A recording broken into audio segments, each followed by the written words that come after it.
Let's answer problem 9.14, page 428 from your textbook. It says, suppose you are told that each reaction in problem 9.13 is a substitution reaction, but you are not told the mechanism. Describe how you could conclude from the structure of the haloalkane, the nucleophile, and the solvent that each reaction is an SN2 reaction.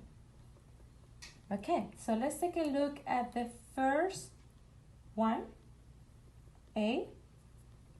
Okay, so in order to answer this question, the first step must be to identify what type of haloalkane you have.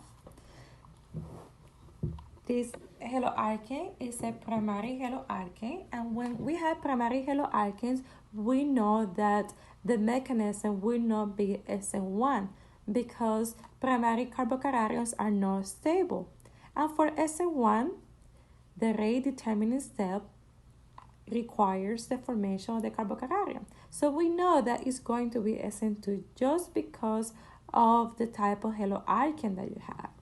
And it's telling you that you have a substitution reaction. So you have two options. It's either SN1 or SN2.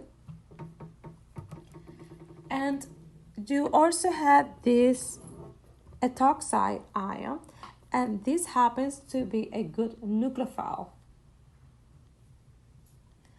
And that helps the SN2 reaction.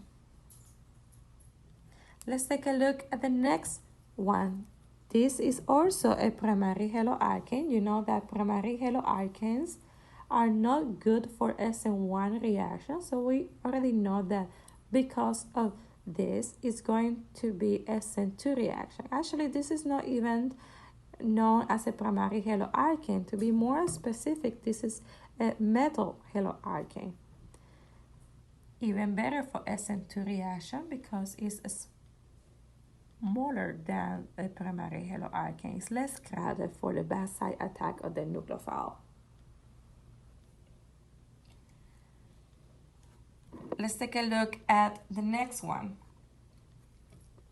We also have here primary haloalkane, and this is a good nucleophile. Good nucleophiles are good for the SN2 reactions. And acetone is a polar aprotic solvent, which is also good for SN2 reactions.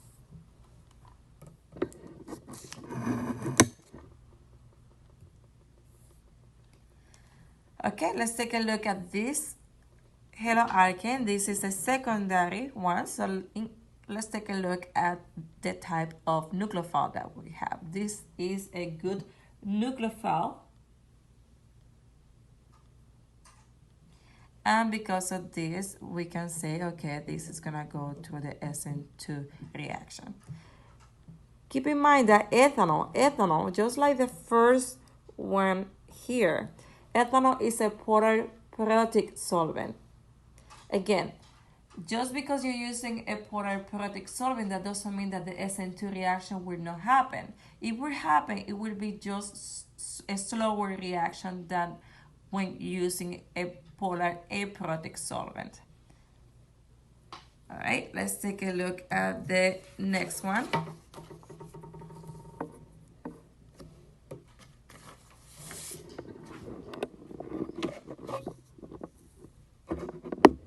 We have here a primary haloalkane,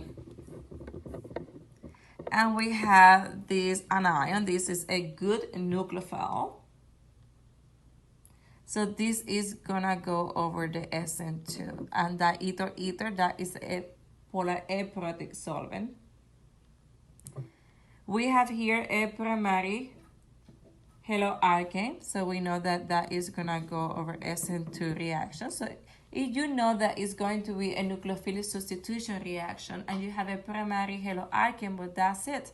You don't even have to go further explaining why it's going to be SN2 reaction, just because it's a primary haloalkane. Again, primary haloalkanes are not good for SN1 reactions because they do not form stable carbocations.